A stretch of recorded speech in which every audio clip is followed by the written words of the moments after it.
indeed MOJA 32.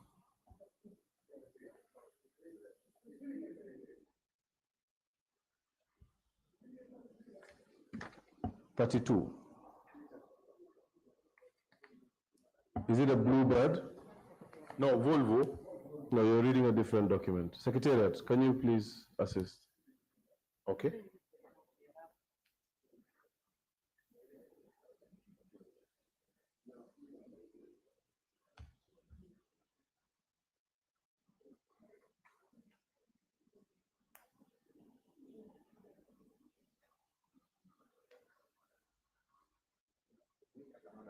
Scrap value of 60,000 different from this. I'm not sure. I need to check.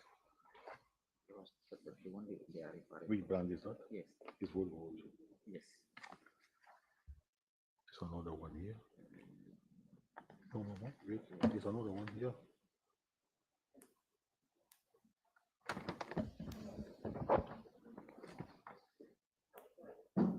Secretariat, if you could use this copy.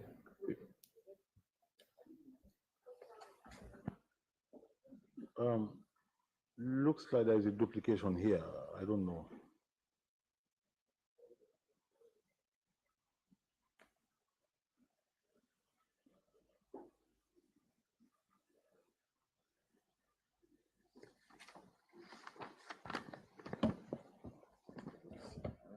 Yeah. Why is the mark model there? With serial number. Serial number. No, it's different. No, maybe If you could use that copy, No, let's use this one. Mr. Kani, so that we can gain time. Okay. Before you proceed, actually, could you read out the chassis number slowly and carefully? Okay, it's IBA KFC KA 17 F2 40609. Yes, indeed. Now, continue with your assessment. Okay. This particular bus Bluebird was also assessed. Year of manufacture not available. It was assessed in February 2018, and going by the observations, almost every aspect of this particular vehicle was not available for assessment. Like there was no engine, no brake system. It's like an empty aluminum or steel box. Yes, everything about it, whether the engine, the brakes, the steering, the electrical wiring or the system, the shock absorbers, tires, seats, all taken away. The gearbox, transmission, everything taken away. So the team described this as good as just a scrap. So I say some of them are aluminum and or good steel or brass or copper, which normally there is a weight or a price attached to it in dollar terms based on its weight. The team assessed it at $60,000 based on the fact that it's an empty steel or aluminum box, no other thing. So the only thing it's good for is scrap, valued at $60,000, and that the weight was estimated to be around 15 tons. Yes. Okay. Before we proceed, I would like to understand your protocol in your company with regards to documents. Once a valuation like this is preferred to an institution that requested for it, is there any way that you safeguard or authenticate your documents to say indeed that this is coming from you? Aside from, of course, the cover letter. Generally, we do. And how is that done? We usually have meetings over this thing before we submit them to external or clients or so, just to confirm. So aside from the heading stating Gambia Transport Services Company, is there any other element in these valuations that authenticates each single valuation on its own? Say it again. If a third party were to pluck out one of these valuations, how would they know that it indeed emanates from the Gambia Transport Service Company? You will have our own records with us as counter copies. So that's one source of confirming that it's indeed from us, carried out by my technical team. And when you're submitting to other institutions, do you submit hard copies or soft copies? Hard copies. Do you ever submit soft copies? But only, I think, in the case of, I'm not sure, Usman, hard copy was submitted here. For all your submissions? Generally, yes. Not just to Parliament, but to other institutions? Yes. Unless, if it is requested, they want a soft copy, then we protect it with either PDF or something, just to ensure that it's not edited. Was it ever requested, a soft copy? No.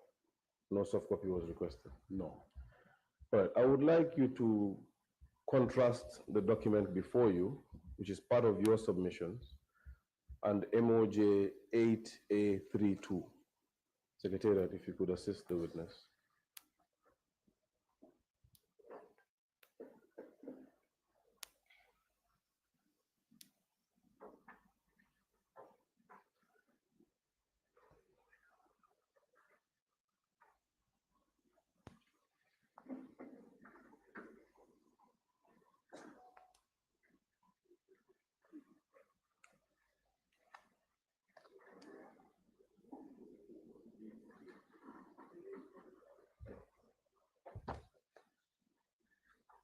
So can we look at the documents together?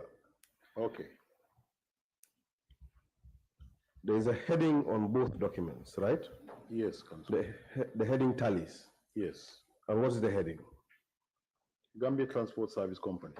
And you confirm that both documents have the same heading? Yes, the same. Okay. And then it has a subheading. Yes. Are they the same? Vehicle assessment stroke valuation. Yes, the same. Same on both documents? Yes. On the document submitted by your company, GTSC? Yes. And the document submitted by the Ministry of Justice? Correct? Okay, this from Ministry of Justice. Yes. Okay. Are they the same? They are the same. Heading, at least? Yes. Then both of them have two tables, but we start with the first one. Actually, three tables. We start with the first one. Explain the first or second item. The first item, who is the customer? Janneh Commission, Janneh Commission.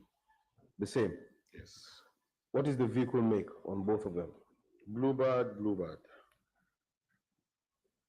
What is the session number on both of them?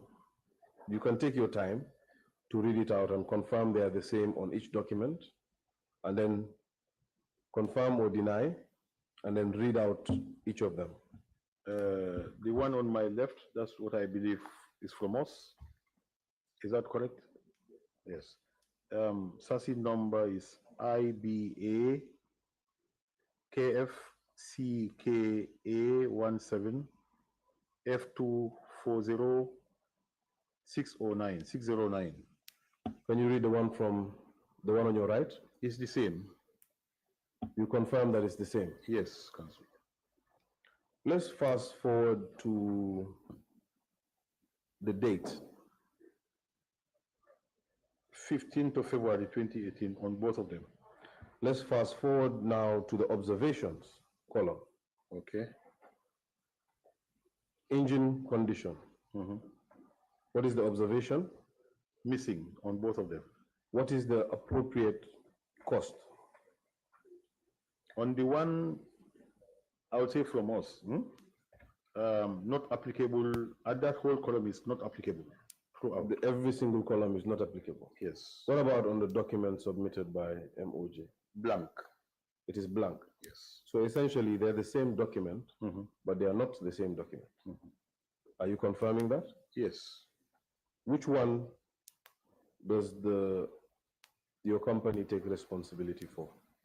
The one we submitted to the commission, through Mr. Youth, and recently through him to Mr. Dumbia. Can you explain away the reasons for their discrepancies? Well, this is not from us, so I don't know how it came about. You could say no if you wish. Can you explain the discrepancies? I cannot. You cannot? I cannot.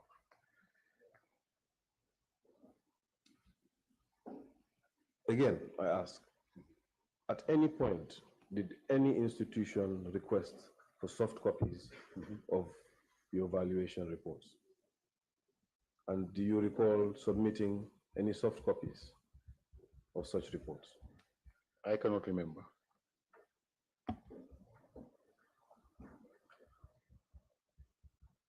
Do you agree with me that the discrepancy is a very loud discrepancy? It is indeed an anomaly?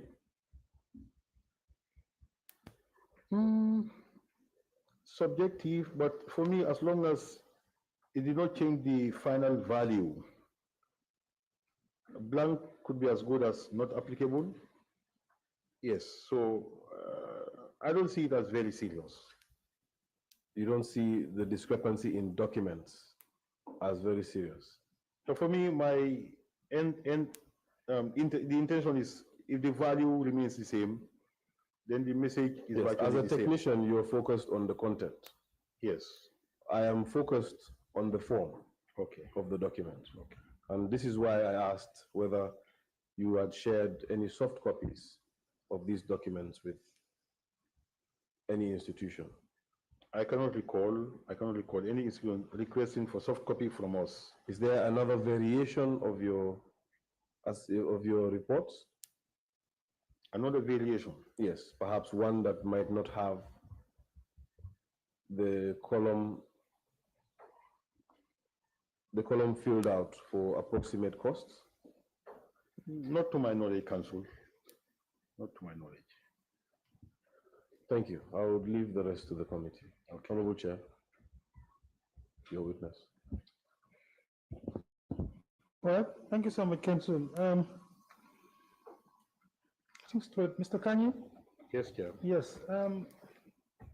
Before I hand you over to my colleagues, maybe a few clarification with the assessment. I don't know if this is the standard way of doing vehicle assessment. I mean, leaving some information outside the assessment form.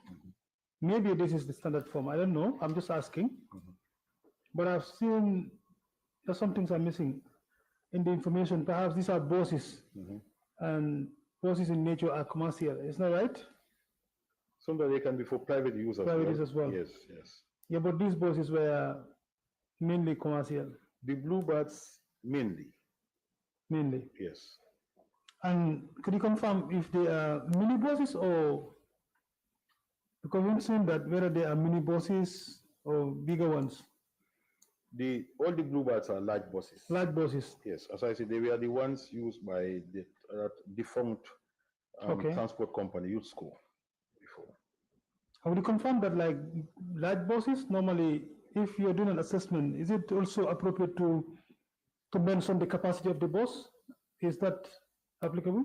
Because then people want to know, if it is for commercial purposes, what is the capacity of the bus to determine whether, even if it is a scrap, but at least you need to know the capacity. For example, now if the bus is not scrap, to determine the value of the bus, you should also know the capacity so that you can determine what price is attached to the bus. So that is missing in the whole assessment. I don't know if that is normal. I agree, Chairman. That's an important ingredient. Yeah. Yes. All right, that's fine. I'll hand you over to my colleagues for more questions. Honorable, you can start. Thank you very much, Chair. Witness, I'm just interested to know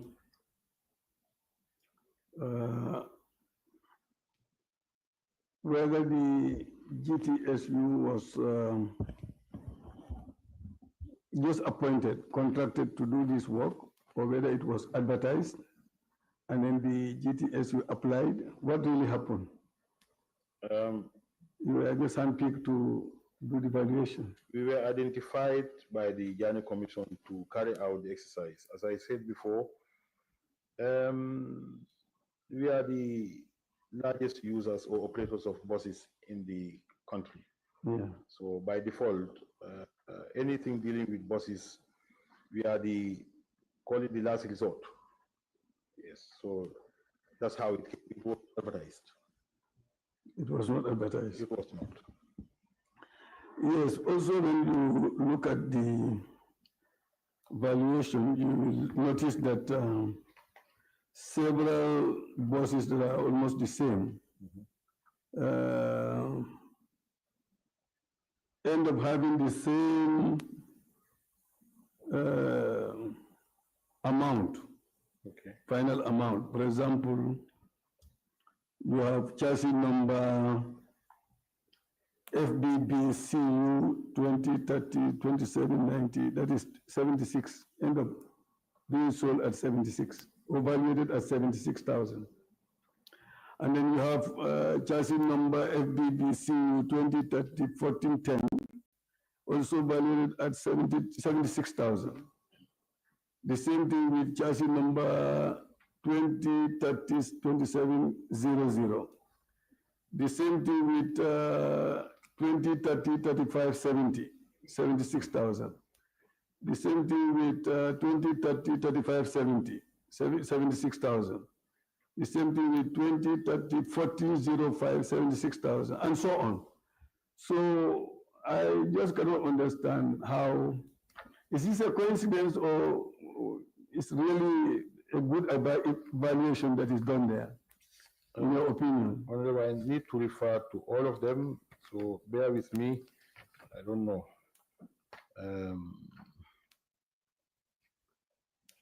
Well, my quick answer will be if their conditions are almost the same, they have the same age, they can attract the same value. Yes. Maybe can do this. Okay. I don't know. I'm looking at one here with the one that has chassis number ending at 2255. Is that one of the ones you are citing as an example? 2255. Bluebird. I'm seeing it valued at. Well, I did not take all of them. Oh, I just okay. I just took few. Okay. But I see a lot of them ending up being sold at or valued at 76,000. Yeah, because I'm looking at only two here, different chassis numbers, but the same bus type, same year of manufacture, virtually the same problems. Engine condition, needing repairs or whatever adjustment at cost of 150,000, and steering condition costed at 22,000, the same. And then the battery starter and alternator missing, costed at 30,000, the same. And the front and spare tires missing, valued at 72,000. And then the gearbox missing or needs some replacement, costed at 100,000. Yes, so their total in terms of defects to fix it amounts to 374,000 each. And then the market value without the defects for both of them is 400,000. And then subtracting whatever total will give you 76,000. That's what we have. So it's not just done off here, but it's actually, valuation is actually done. Every individual. Mr. Youth and team were on the ground for several months. Yes. The exercise. Okay. Thank you. I want to also know, The vehicles categorized at State House, ones in Feature Lake, the others at Kotu. How many were at State House? How many were at Feature Lake, etc.? Did you do the categorization? No, but dates could guide us. I want to believe those that were in Kanila were assessed later part of the year, which was maybe October, September or so of 2018. And those with dates of February, March or so, I want to believe, I stand to be correct, I can contact Mr. Juf, those who are on the ground. We are the ones around Greater Banjul area. That is Banjul, Feature Lake, Kotu, and the environment. Okay. Yes, also in your write-up, point 9, it says GTSU conducts vehicle valuation. And we have staff with formal training in automotive engineering who are sometimes engaged by third parties, including banks for valuation purposes. However, I am not aware of any officially certified valuers in that field within the Gambia. Generally, someone with a higher diploma or degree in automotive engineering for institution. My question is whether the commission, well, that's the same question that I was to ask there, but you've dealt with that. And then whether you can tell us the type and model of the buses belonging to the former president and those that belong to GTSU. What is the difference between the buses that GTU operates and the ones that belong to the former president? Are they completely different?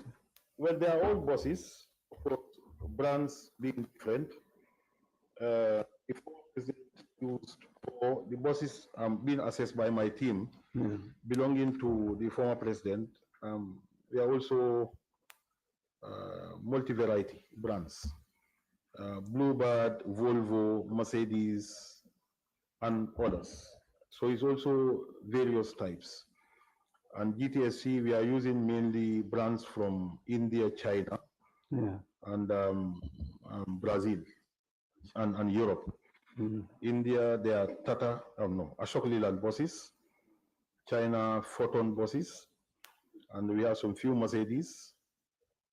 And yes, few Mercedes. So mainly this one. But mainly technology is virtually the same. And we do also render service to bus owners whose brands we are not operating because of the expertise. Just for the records, I have staff working at GTSC who were working with GPTC before several years. Then they were using MAN buses, European brand, Leyland buses, and Volvo as well. So the expertise is still there. Yes. So it means that this, the parts of these buses can be taken by other buses that are operating in GTSU or in other private places? GTSC? We are a company, very reputable. We will not be into such. We will not be. No, I'm just asking whether they can take each other. No, they are not compatible. They are not compatible. They are not compatible. They are not. What about private buses that are operating in the country? Are they compatible to that? Maybe unless you modify them. You modify them. Yes. Because I'm wondering why the parts are being missed. Why are they getting lost? Sometimes some will sell them as scrap. For example, an alternator that has a lot of copper in it. Copper is very valuable in weight. You dismantle it, you weigh it, however, whatever kilos you have a lot of dialysis from it. So that's just one example. No, I'm talking about engines. For example, you have engines that are missing. From your reading, engines are being missed. I cannot understand how you can remove a whole engine, which is heavy. Engines, so most of them are made of aluminum, and it's valuable as well. Yes, it's valuable. Okay.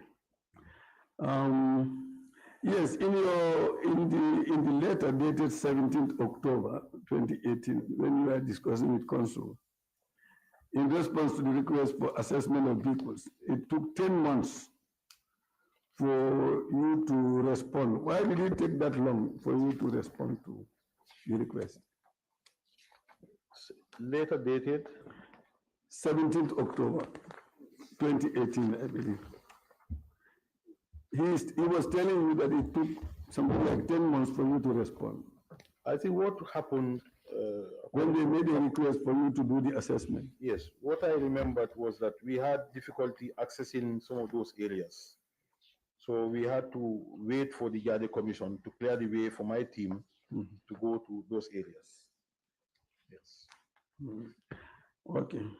So when you say they were cannibalized, heavily cannibalized, and these vehicles are parked at State House, do you have any idea how this cannibalization could take place? I'm not sure whether the cannibalized vehicles were the ones at the State House, which I believe will be difficult to do. Some of them are at the State House, but if you look at the records, you see that almost all vehicles, whether they are coming from State House or anywhere, they are being cannibalized. Yes. Yes. So even at State House, they cannibalize vehicles. Well, it's a possibility, but I'm saying it's a remote possibility at State House, but maybe other stations like Kotu Central Workshop and other areas. That's a possibility. Okay. Thank you, witness. Thank you, Chair. Thank you. Thank you. Yes, here you go.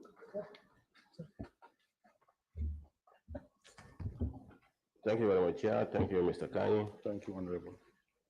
Mr. Kanye, just going to your statement on paragraph 4.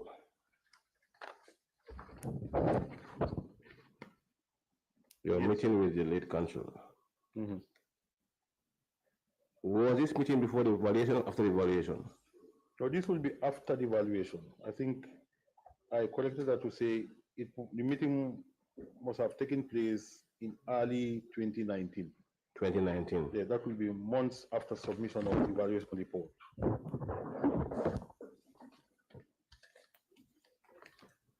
Looking at your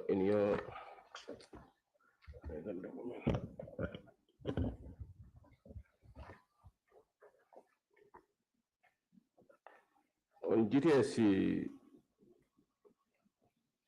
8 about the assessment report, it was in 2018. November 2018. Yes. Yes. And this meeting was in 2019. Yes. And the reason for the meeting was what? Was based on what? It was about us possibly looking at buying the buses we assessed. The buses you assessed? Yes. Thank you very much. Mr. Kanye, let's go through your evaluation report. When you talk about 25%, but vehicle valued after a year of depreciation at 25%. This 25%, is it yearly or a global figure that you use for the whole sum? It's yearly. It's yearly. It ranges based on what you are looking for. In some companies, some use 20%. Some use, generally in Gambia, people use 25%. In your own case, you are using 25%. Yes. So let's look at this one arithmetically and then come to look at the final figure. I mean, let's say on page, this is Scania. Or let's say the Ibico one. Page is not numbered. 8A5. 8A5. Honorable Chair, the discrepancy is that the witness has submitted valuation reports and MOJ has also submitted the same valuation reports. Perhaps if the committee secretariat could afford the witness with the MOJ submission, then he would be able to follow.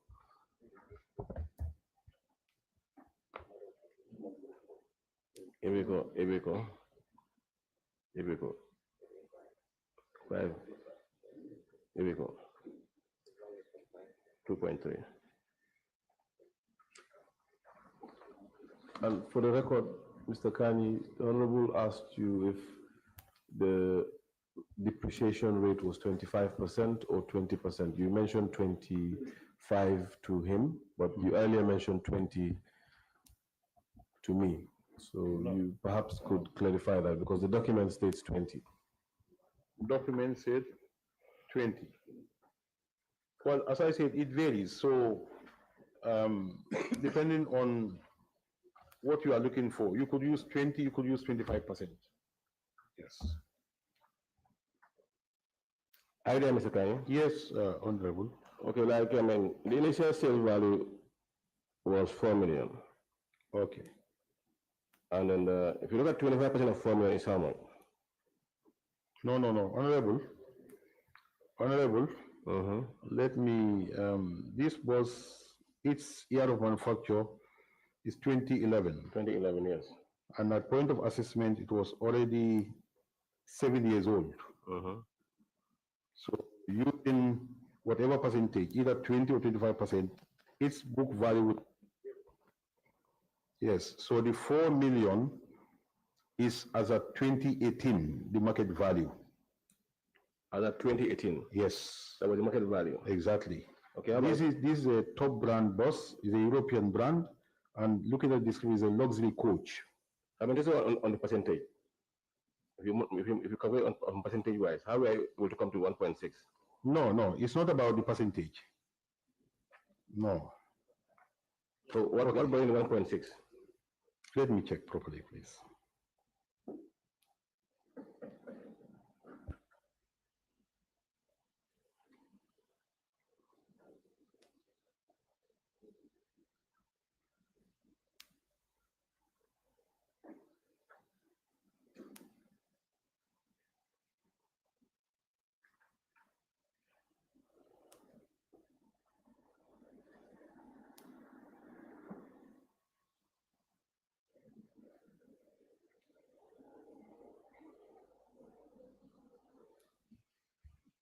Just a minute, Honorable.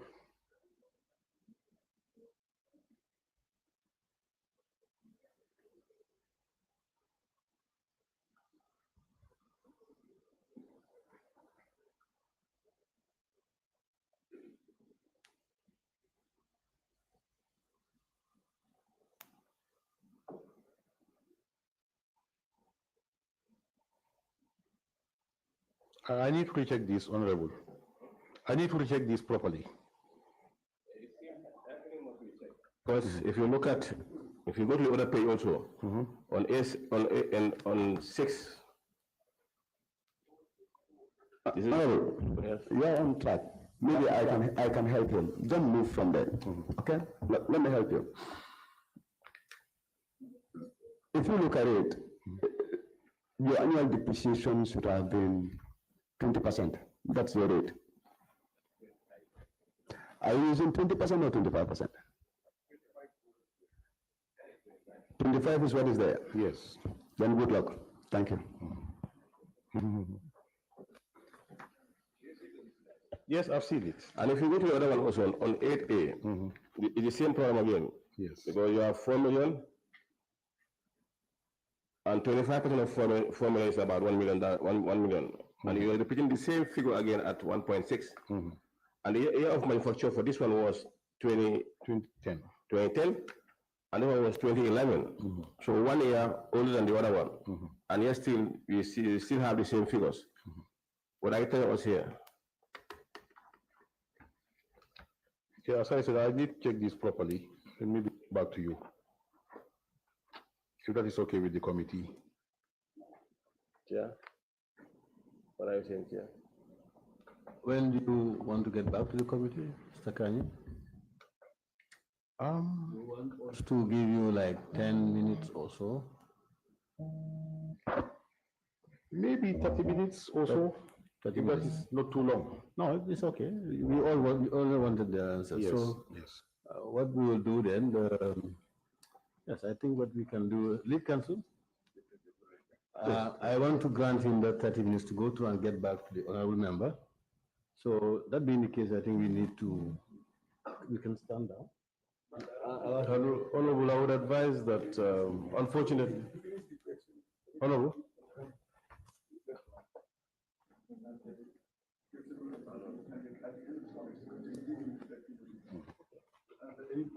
Very well. So the honorable member will skip that, continue his questioning. Then we'll come back to that where we can give you time to.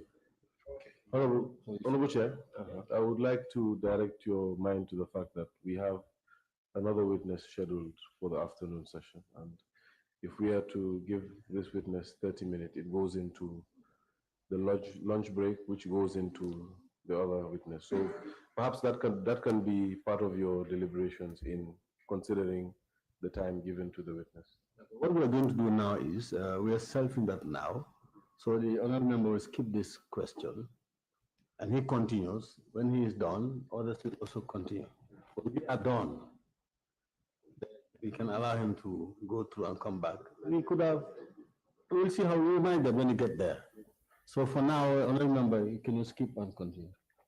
But Chair, my only point here is, if you allow him to continue, from there, so you give him 30 minutes again, it's like you have to come back again to respond to this question. It might take a while because this is an opener for me. I don't know why I'm asking this question to him, because if you look at the evaluation, if I don't have an error here, it means the whole evaluation was wrong.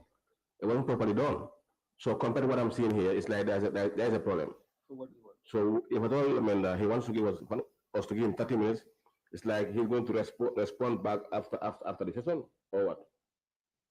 No, what we are saying now is you skip this question. If you can do that, fine.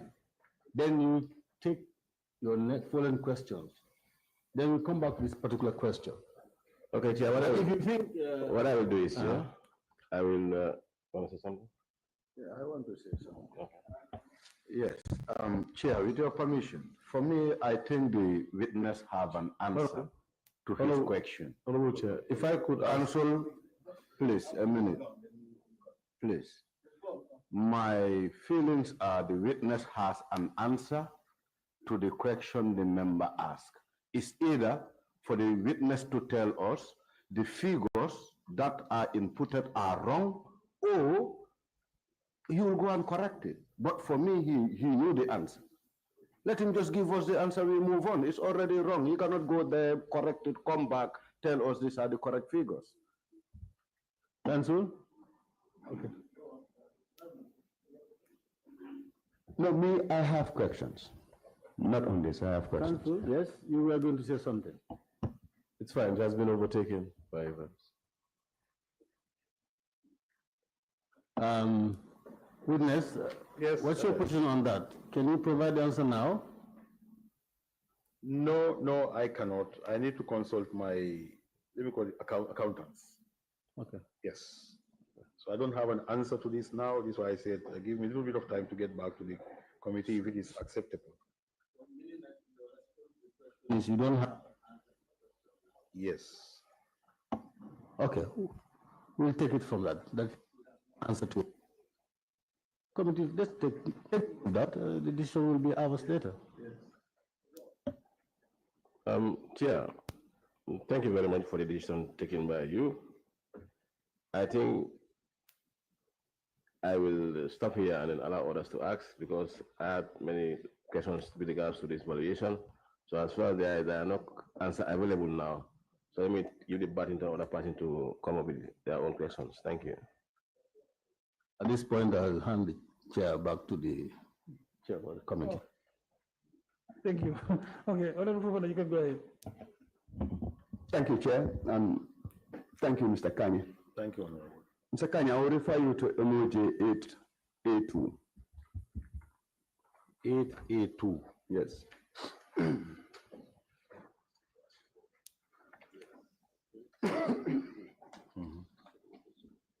This one, okay. Okay, Honorable. Yes. Let's lay some background. We have the customer name.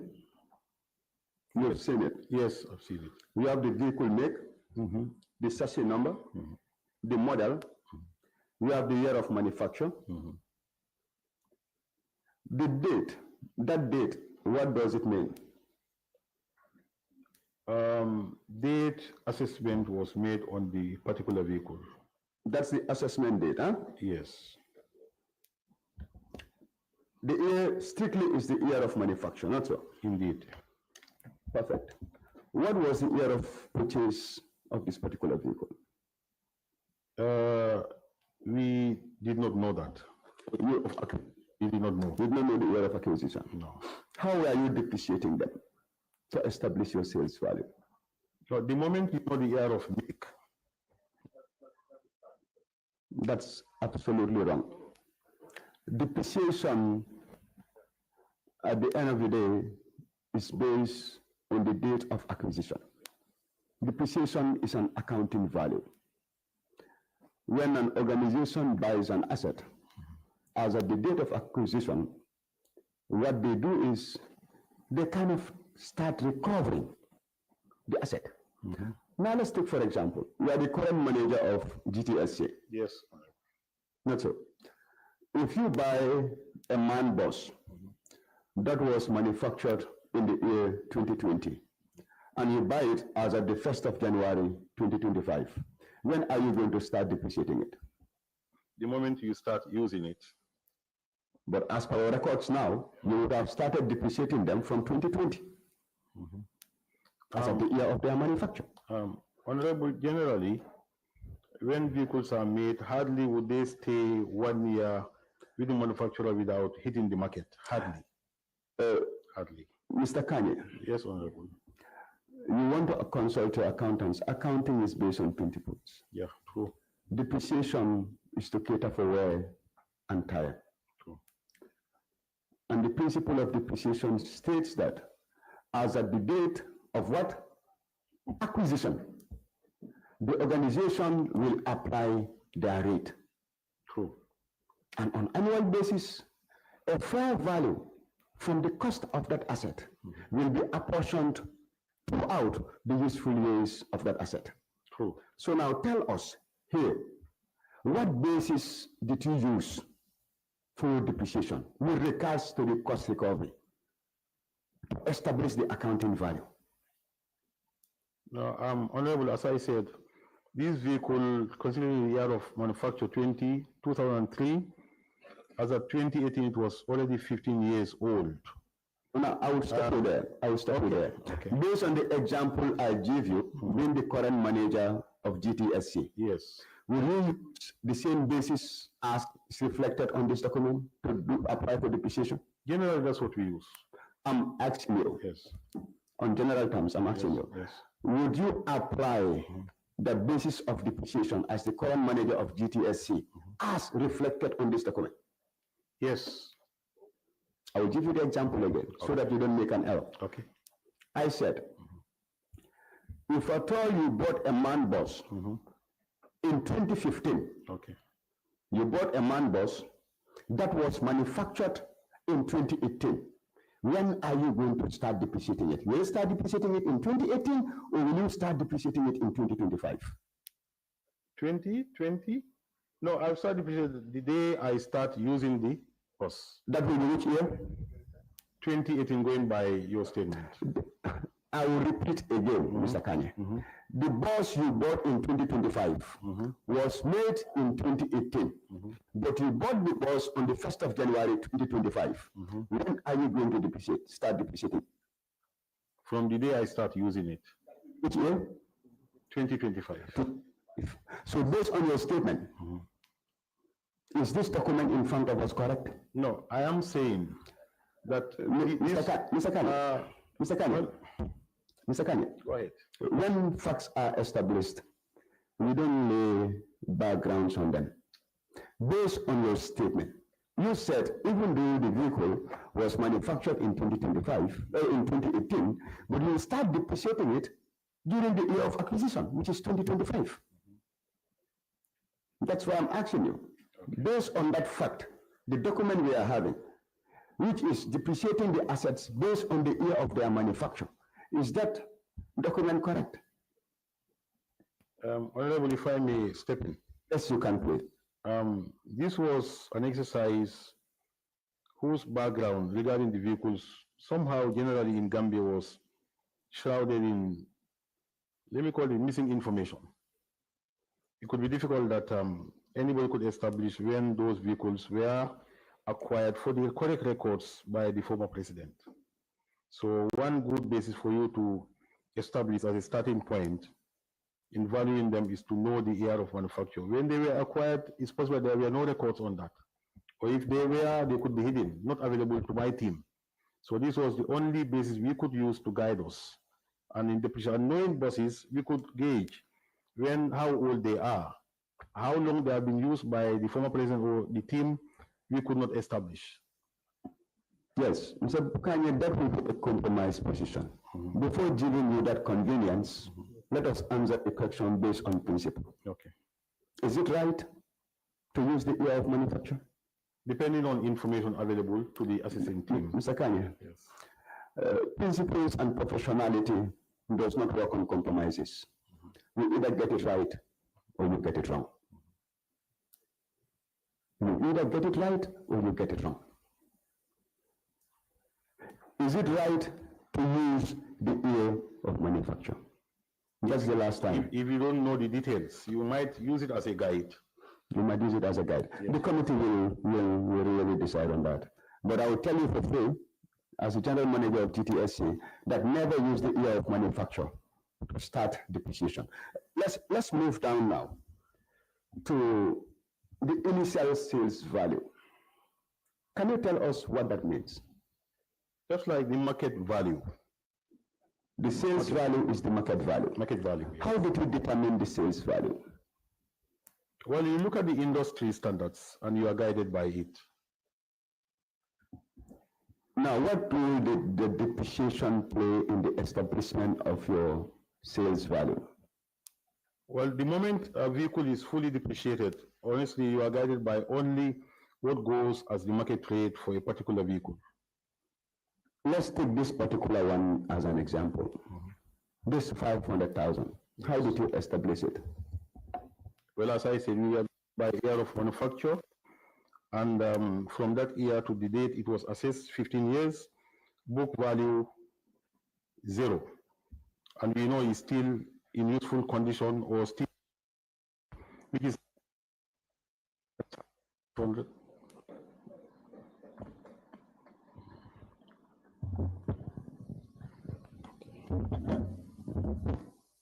That's how the 5,000 was established as the going rate for this particular bus or others. What was the cost as at the time of acquisition? Not known to us. You did not know the cost of the vehicles? No. Then, why were you thinking of depreciation itself when you don't even know the cost? Why were you depreciating? Honorable, we are all users or buyers of vehicles. And most of the time in Gambia here, whatever vehicles we buy, especially for other uses, the second hand particularly, they are all fully depreciated. We all know that. But despite that knowledge, you attach values to them.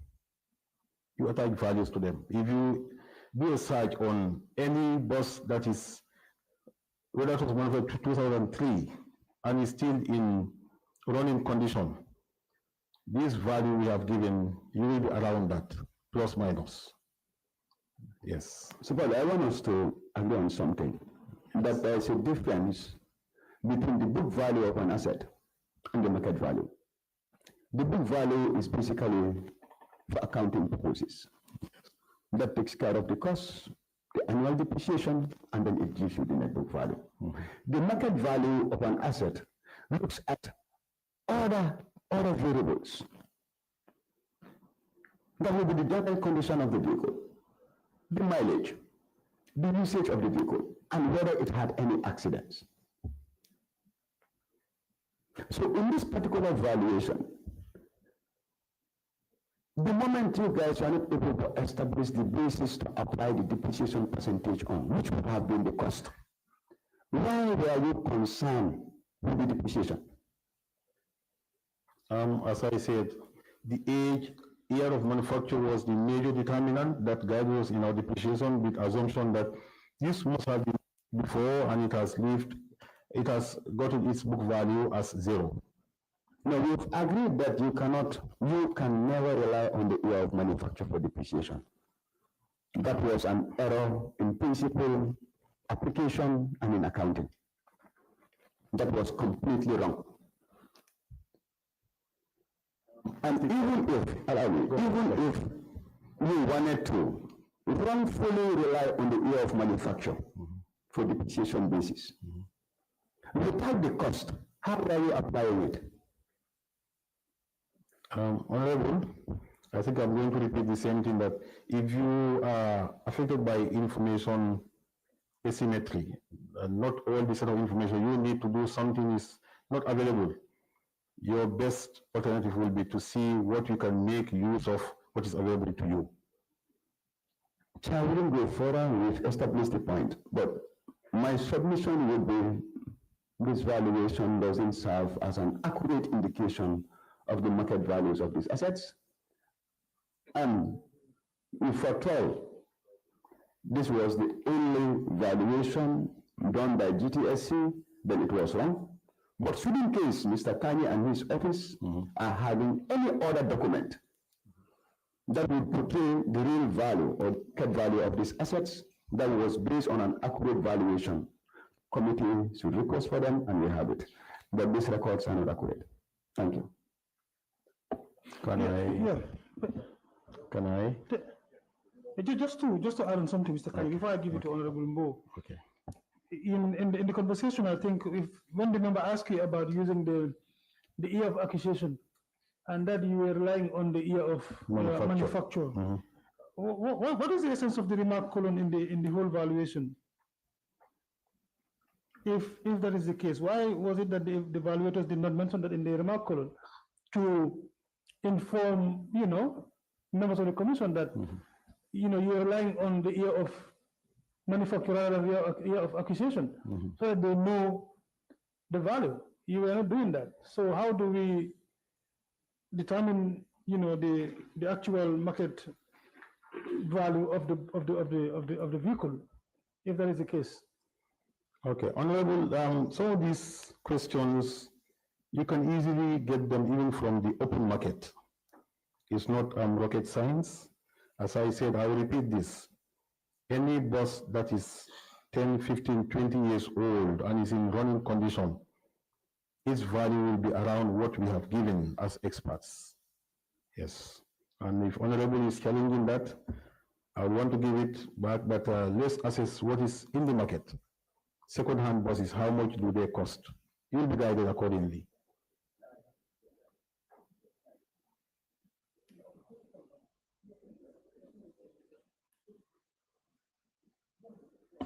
Yes, Mr. Kanye, I'm not challenging your decision or your valuation. I'm assessing it based on the merits of your presentation. And on face value of the valuation report that you've presented to this committee is an error. And you yourself will agree to that.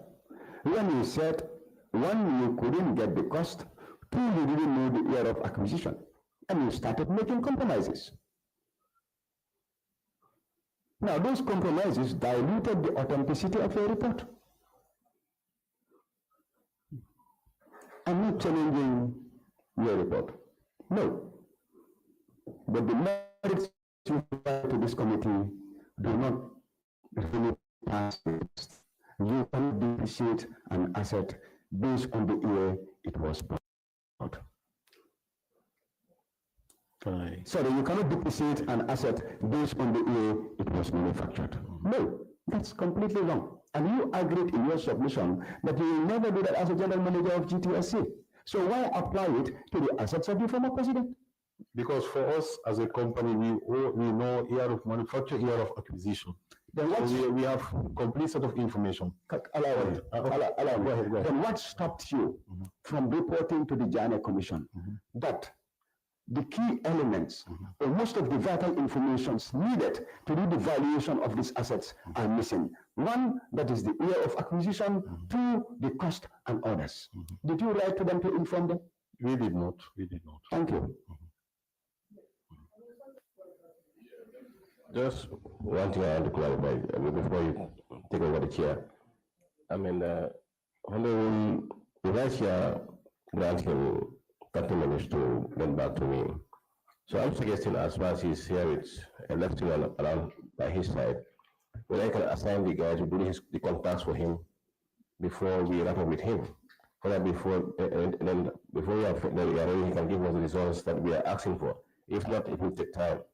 No, Honorable, you know the task is for him, the witness, to give us that information. Now, it is up to him to assign the guy to do that work for him or not, but we will stick to him that he provide the information for us within that period. Yes, yeah, I understand. But the 30 minutes that we are No, he knows already. He knows already. Mr. Kanye will deal on that. Don't worry about for him to assign the guy. It's for him to do that now, if that is the case. Please. Huh? Honorable, Mbo, can you go ahead? Yeah, thank you, Chair. I just have a very short question.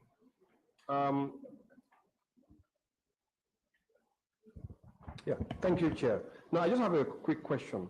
On the statement from Mr. Kanye, number 9. Okay. He's saying that GTSA conducts vehicle valuations.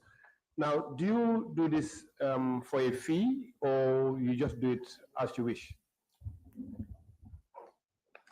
Generally, we do it depending on the arrangements, either for a fee, modest or gratis.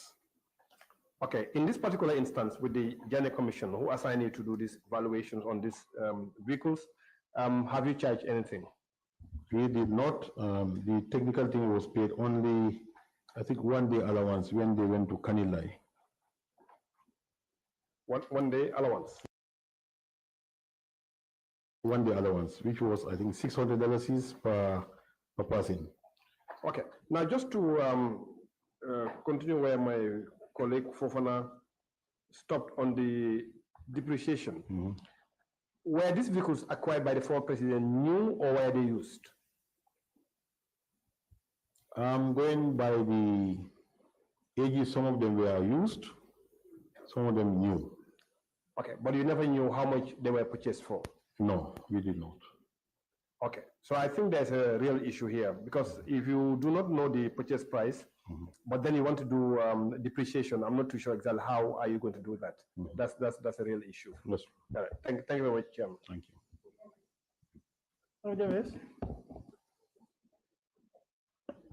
Thank you. Thank you, Chair. Mr. Kanye. Yes, Honorable. I want us to do a simple exercise. Okay. Because I saw you using your mobile to do a calculation. And when you realize the figures you got were not really right, you shifted to say you have to consult with your office. True. Let's look at how you get this figure on your depreciation. MOJ 8A4, and we can use our calculator and look at the initial sales value of the vehicle. Okay.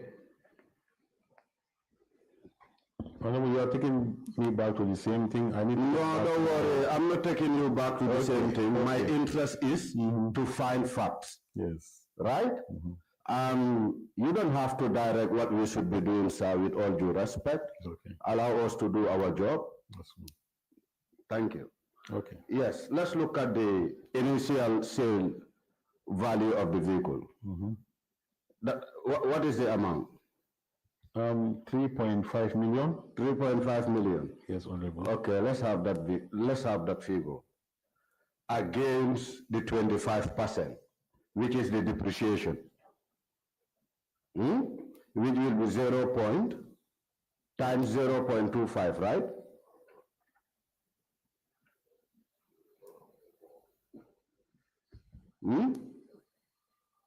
Times 0.25. What are you having? And that will still bring us to the year, because you said you were taking the year that the buses were manufactured, right? Yes. Yes. So what do we have? No, I did not say the initial value is based on year of manufacture. I did not say that. What did you say? I said the market value. The market value. Yes. Okay, let's finish this exercise. Yes.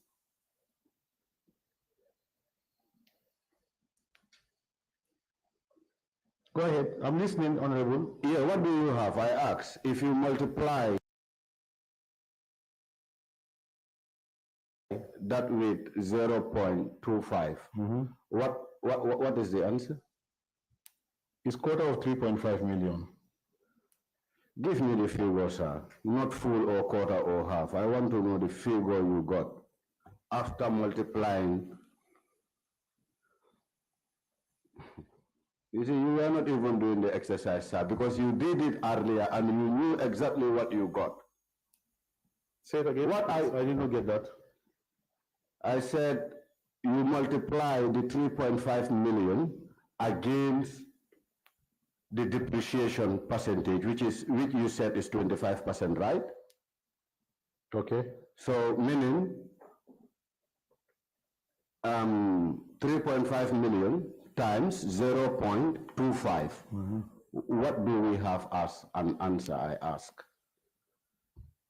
Let them give you 0 at the end of 4 years.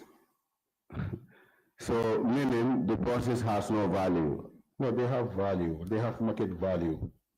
Where do you said it will give you how much? I don't even trust the answer you gave me. Honorable, can you respect my request? I said I'll get back to I would never take that request because I have the feelings that you are hiding something away from this committee. I take exception to that, Honorable. Honorable, Yes? can we allow him to consult and get us a figure? Accurate. I understand your point. When you calculate what you're asking for, that's a figure you get.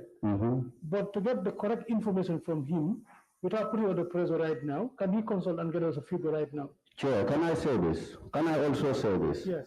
The figures are crystal clear on the document. As per what we have, just allow me. He's a general manager of a company. We would have expect him to know these figures in a simple context and share with us. Or are you still allowing witnesses to go out there, prepare themselves, come back, and baffle us?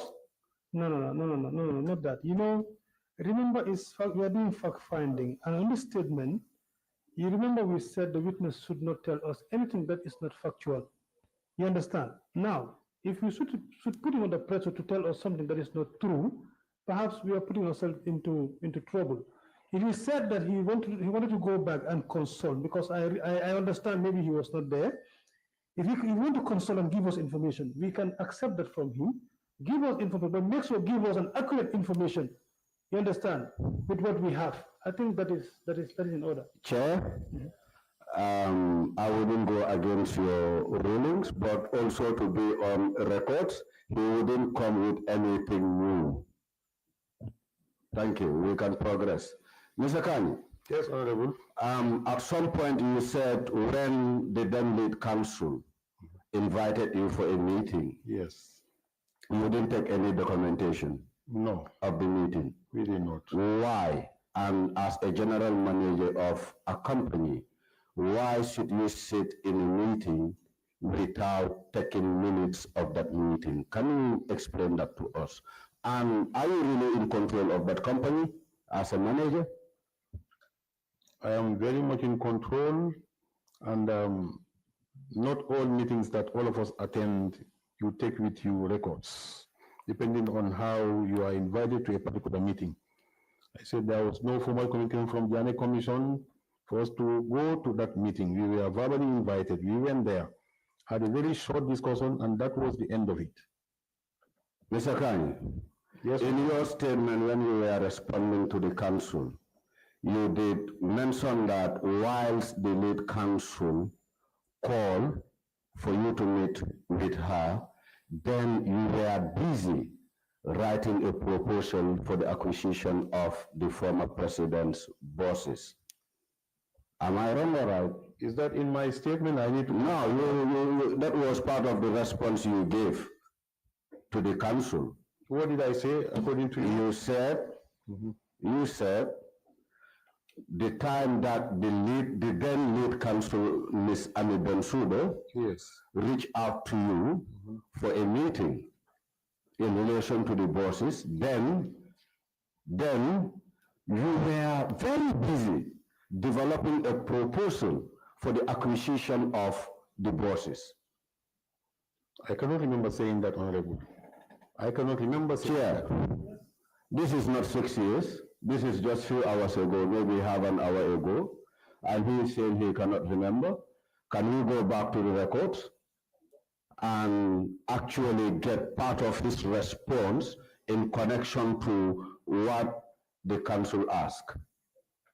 Very right, Council? Yeah, I need to be reminded of that. I cannot remember saying that. Council was, can you remember that question and the response? I do remember the question, but if we could play the record, for the record to speak for itself. Yeah, that will help. Please. That will help. Please. All right, then is the video ready? Is the record ready right now before we can play? Otherwise, we can proceed and later. Yeah, we can proceed and do it later. Yes, we can proceed and shortly the technical team will avail the record for Honorable to circle back on that. Okay, all right, thank you. We can proceed. Mr. Kanye. Yes, Honorable. I have a concern. That is to say, when the then Janneh Commission wrote to you and also served the company with an order to say they want the company to take ABCD responsibility sometime around 2017 December and January 2018 respectively. Yes, correct. You didn't act as a company, or the company didn't act? Because I also understand, to be fair with you, part of this time you were not at the office. It was a period of transition. Yes. However, what motivated the company to act when the head of the Government Vehicle Control Office wrote to you that prompted for your office to take actions in terms of doing the valuations and also with other arrangements? What actually prompted that? Why didn't you not act on the instruction of the commission? Instead, you acted on the instructions of the head of vehicle control unit. Honorable, I said when we received the first letter, we did not act. It was a transition period. A reminder was sent to us in January. And then we wanted to act, but we had some difficulty accessing some of the areas. So it took almost, 2 weeks from 23rd of January 2018, and we received a letter, the letter was copied to us in early February 2018. It was about 2 weeks span, authorizing the commander of the State Guard to give GTSC access to value the vehicles. But as I said, with all that, it was difficult to access them until around October that we had that easy access to the vehicles. So we had access problem. Yes, you have access problem. That is on the side of when Mr. Sediba reached out to you. But when the council wrote to you through the Secretary General, you didn't take any action. And there was also an interval in between. So my question is, in between these two communications, why do you act swiftly with the instructions of the vehicle control unit against the commission's instruction? That's my question. These are protocols that have to be observed, Honorable. Sometimes the commission will write to an institution to act, but if the other parties do not give green light for you to have access to what you want to do, you cannot. This is what happened in this case.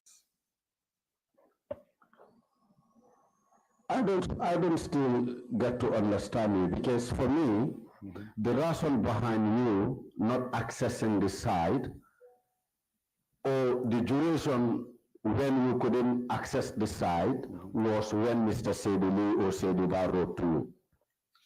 So I'm asking you, when the council wrote, when the commission wrote to you, you didn't take actions. What were the reasons? What really prompted you to act on the instructions of Mr. Sediba, not on the instructions of the Janneh Commission? Can you refer to the letters properly? Look at the date sequences, please. We were first written to in December 2017. A reminder was sent 5 weeks or so after that, or 6 weeks after that. Mr. Kanye? No, I'm coming. Please let me land. No, you said let me look at the letters properly. Yes. I'm looking at them and also want to guide you through the letters I referred to. Okay. Okay. The first letter dated 7th December 2017. Yes. Signed by the Secretary General or by the Secretary of the Commission. Yes. The second letter was authored 23rd January 2018. That's the reminder. That was a reminder, yes, but it's still a letter, right? The third letter by Mr. Seriba was what? I think 16th? 6th.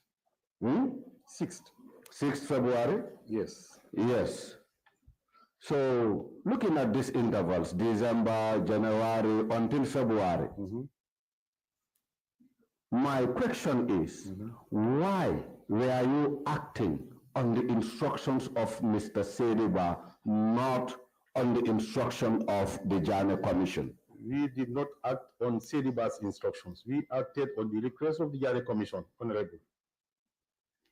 Okay, because I only noticed that you responded when Mr. Seriba wrote to you. That's a different thing to handle. Seriba did not write to us. He wrote to the commander of the State Guard, copied us, and the essence was to give us access to the State House. All right, the vehicles. That is fine. That is clear. Now let's look at the scrap thing. The buses that you sold as a scrap. We did not sell buses as scrap. Sorry, I'm very sorry. You didn't sell. Yes, you did the valuation. Thank you. And also tag prices. You know, I'm a Badibunga, I like money, so yes. Essentially, I want us to look at, let's say, MOJ 8A5. 8A5. Yes, okay.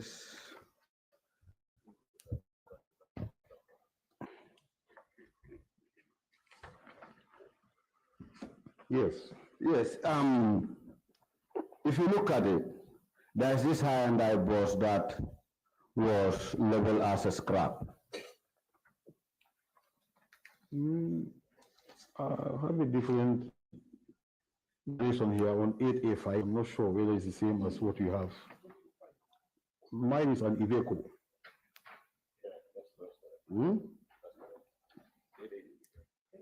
58.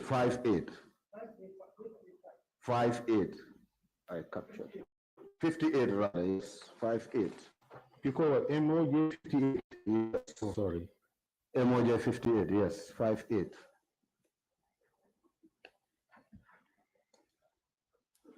I will definitely appreciate if you can guide us on the price variance on the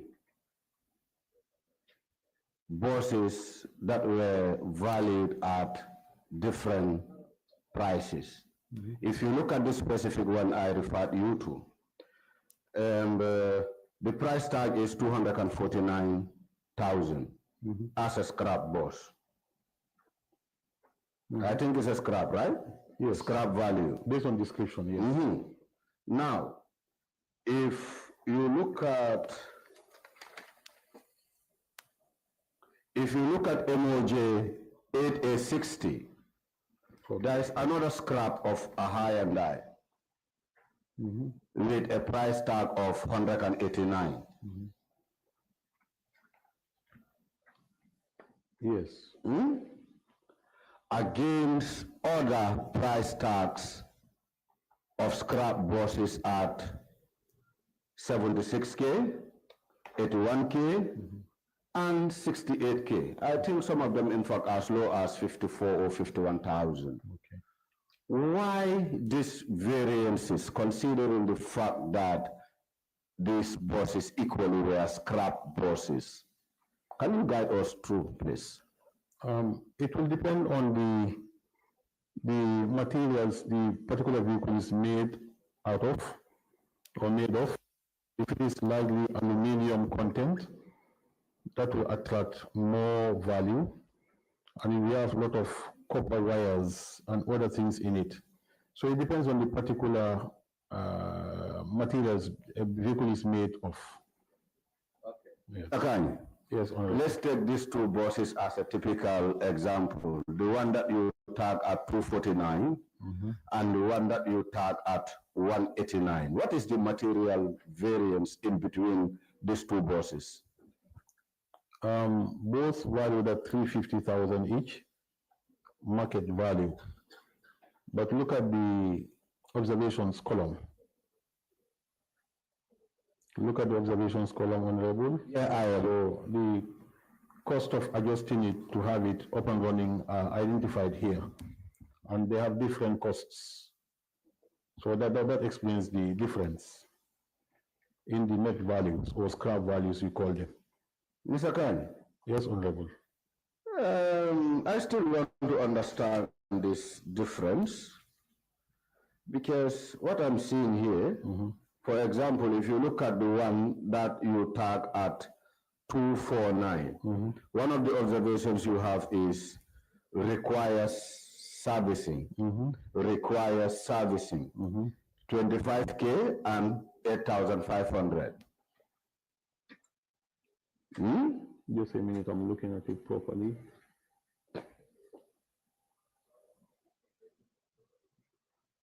$25K requires servicing. That's for the 2491. 58, yes. Yes. Yes. And this one, the observation here is they said missing. So no one knows what missing means. But what it captures is it means the engine is missing. Okay, the engine is missing. It's there.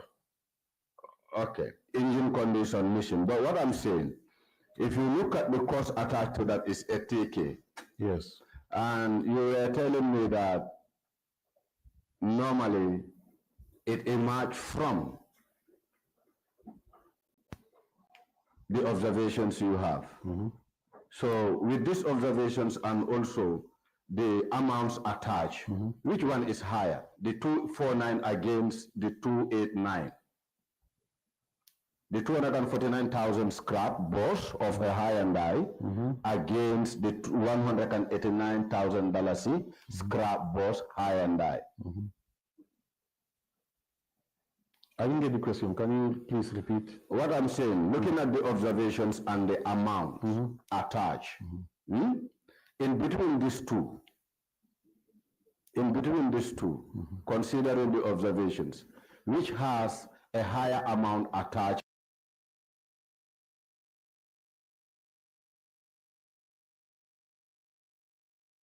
against the order? The one marked 58 has lower cost for adjustment than the one marked 60. So now, if that should have a lower cost for adjustment, why should a price be tagged on it that is higher than the one that has a higher cost on maintenance or service? That's very simple arithmetic, Honorable. Kindly help. Yes, 350 minus 110 gives you higher value than 350 minus 160.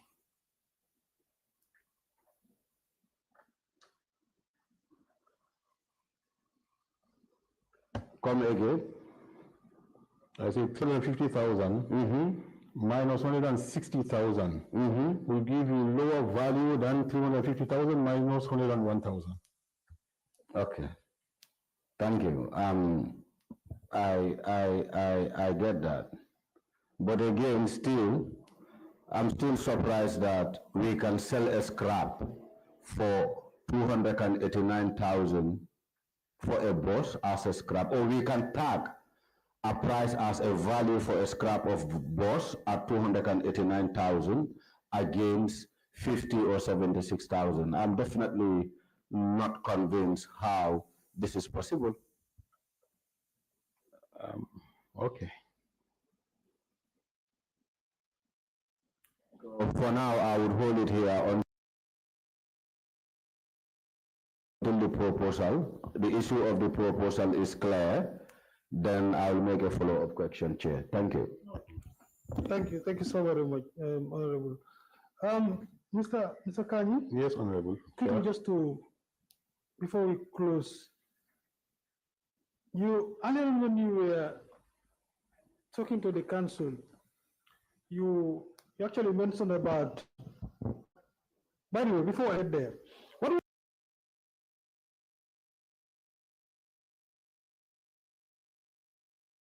was the reason that GTSC did not go in for the buses? Because I think it was proposed to GTSC if they have interest to purchase the buses. Is that right? Yes, that's correct. And what was the reason that you did not buy? I said previously that we felt conflicted to assess an item and buy it ourselves. Okay, so the conflict of interest is coming from GTSC itself. Exactly. Okay. So, Honorable Fofana was asking before we conclude on the valuation, the assessment done. Now, would you agree that there are missing elements in the valuation in its entirety? I agree. Yes. Okay. And for that being the case, perhaps we will say the valuation done by GTSC has very serious defects. Is that correct? I wouldn't say so. I would say, based on the information made available to us, we did our utmost best to come up with a valuation report. But it's based on what is available as information to us. But if there is any losses, if there's any losses in the sales of the buses, would GTSC take responsibility to say they did not give a fair, assessment of the buses to the commission to sell these vehicles? Would that be the case? I would say our valuation was based on our expertise through by technicians and the market going rate. So for us, we are convinced that we did not undervalue anything and we did not overvalue anything.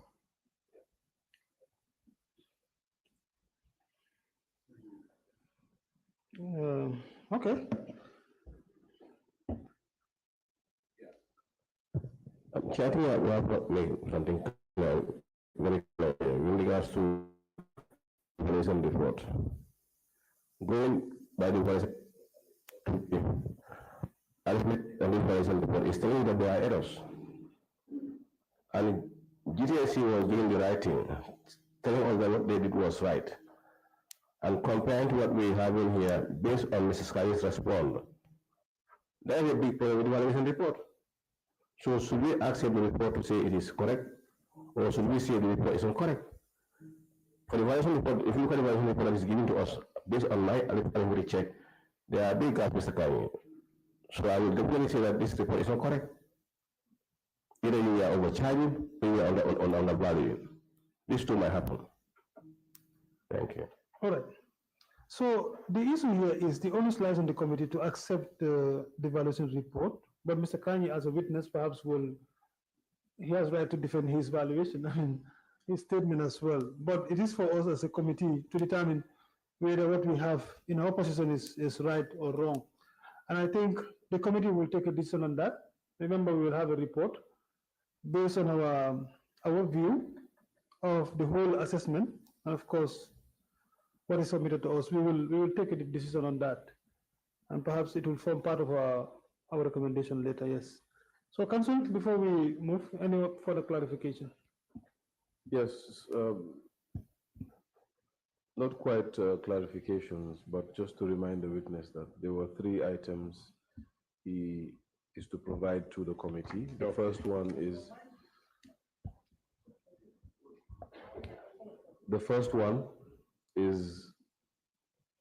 the facts in relation to what you described as the GTSC impasse. Okay. The second is just to itemize for us all the locations of the buses. And the third is an explanatory note on the issue of depreciation as brought out by the honorable members. That's all from us. All right. Thank you so very much. I think the witness is taking note of that. Mr. Kami, do you have any final Yeah, what to say? No, Chair, what a final word. There is 30 minutes given to him to respond to me. Are we allowing him to go without 30 minutes given to him? What are we doing? He said we give him 30 minutes. And he was to be given 30 minutes to respond to me. Say now.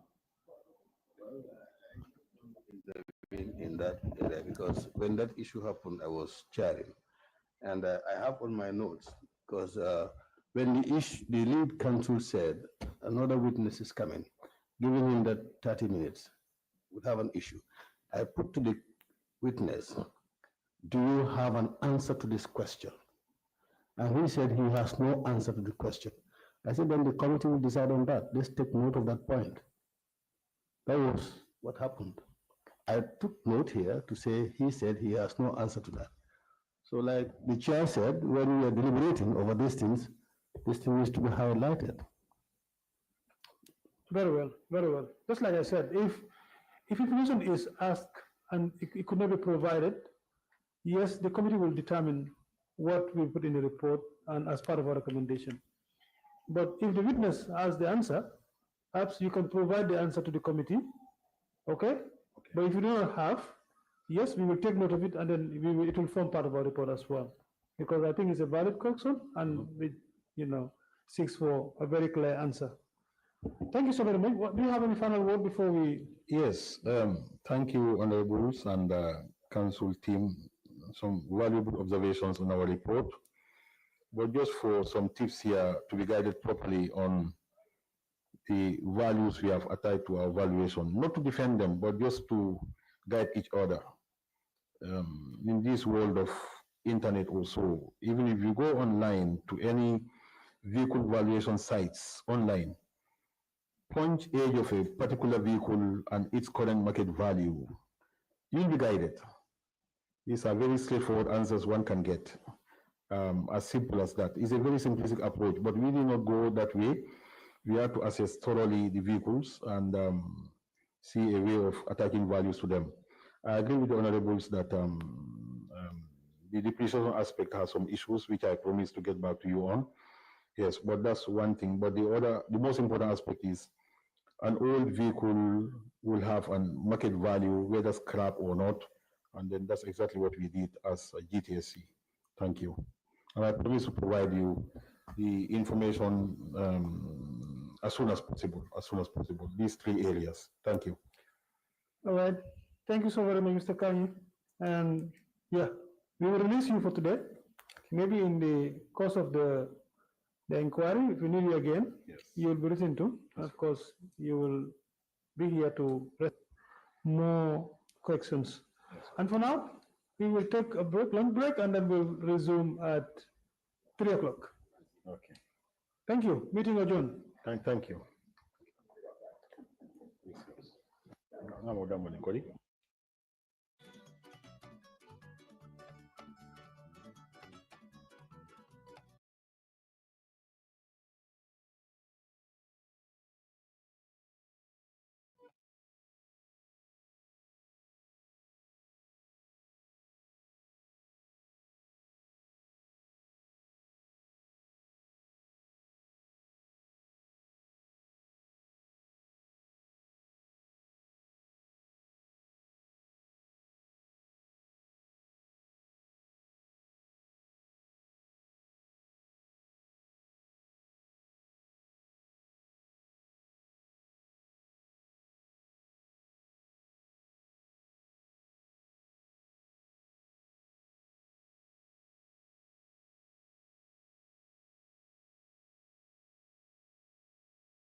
Et in absconditor revelaris, non invento mecininie, sed in voce subtilissima. Amor tuus non clamat, sed manet fiducialite, et anima recognoscit.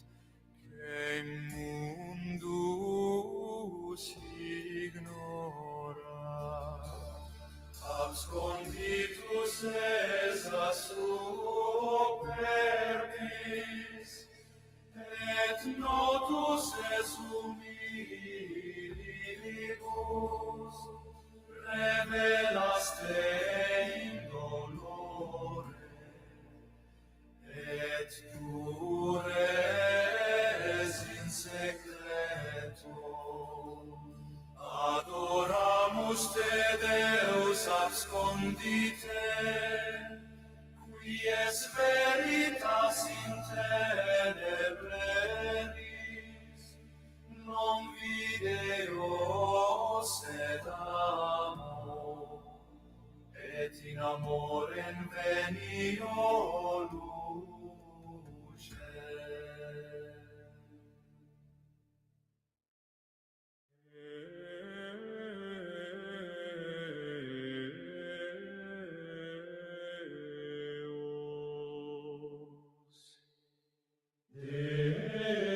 Deus in templo silenti, non clamat, ostendit sed ibi est humilis et sanctus, praesens in quiete sacra. Non in turbine venit, nec in fragore montium, in sibilo leni locitur,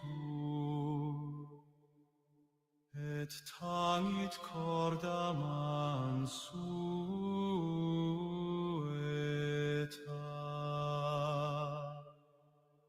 Animata sheat oram Deo, et audit verbum sine sono, laus non est in tumultu, sed in intentione pura. Deus in templo est hic, ubi coro ferceto tuum, non opus es verbis multis, sed fides simplici. Templum hoc non est lapideum, sed interius et vivum, Deus ibi manet perpetuum, et anima eius requiescit. Domine, tibi confido, et iam si obscura sit via, fides mea non vacillat, nam tu espesera. In fluctibus vita tremo, sed manus tua me sustinet. Non relinques iustum, nec de relinques amantem te. Calados sed iterum surgam, in gratia tua roboratus, tu es fortitudo mea, et firmamentum cor mea. In silentio expecto te,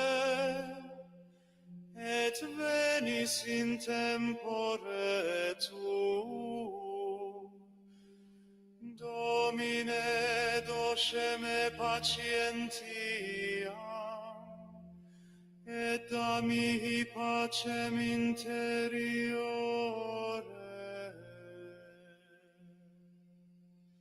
Tibi confido in tenebris, et letabor in luce tua.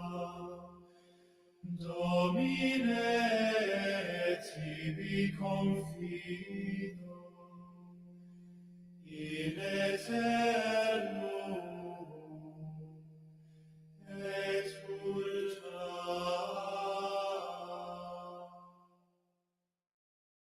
Fidelis est Deus in nocte, et non relinquit sperantes,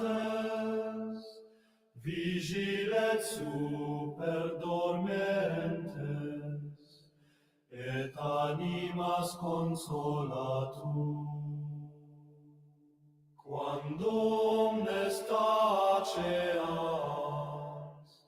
Deus locitur in corde, non opus es multis verbis, sed fides simplex sufficit. Testis es lacrimarum, et custos omnium viarum, in tenebris videt cor, et manet in eternum. Promissiones non mutantur, neque lux deficit in te.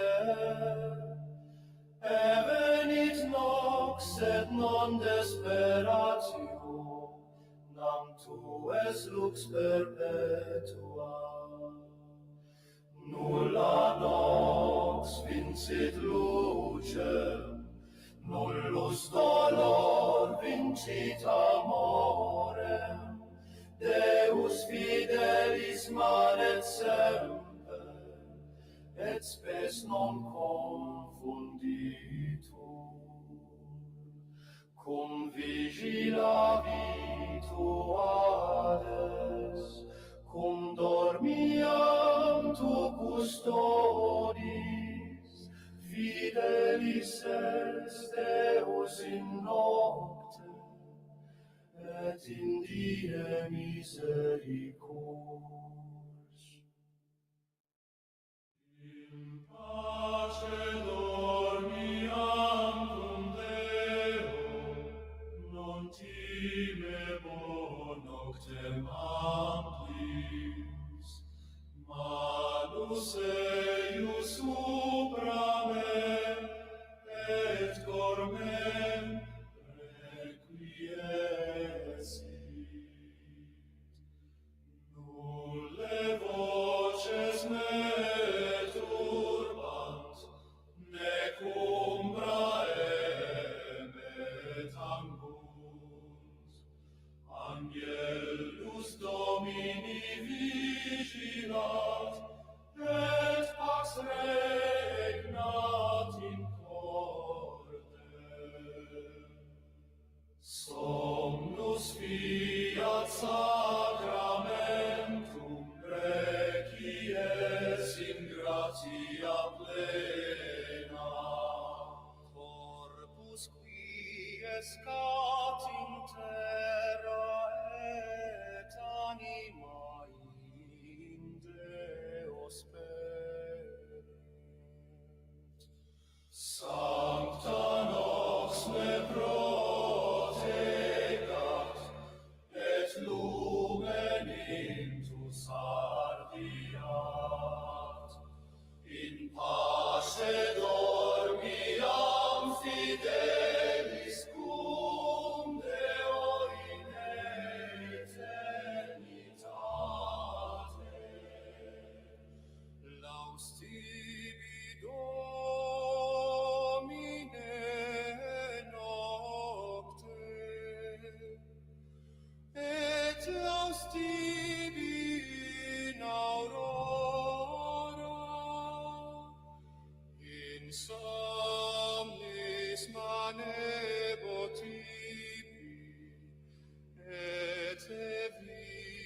vigilabo cum gra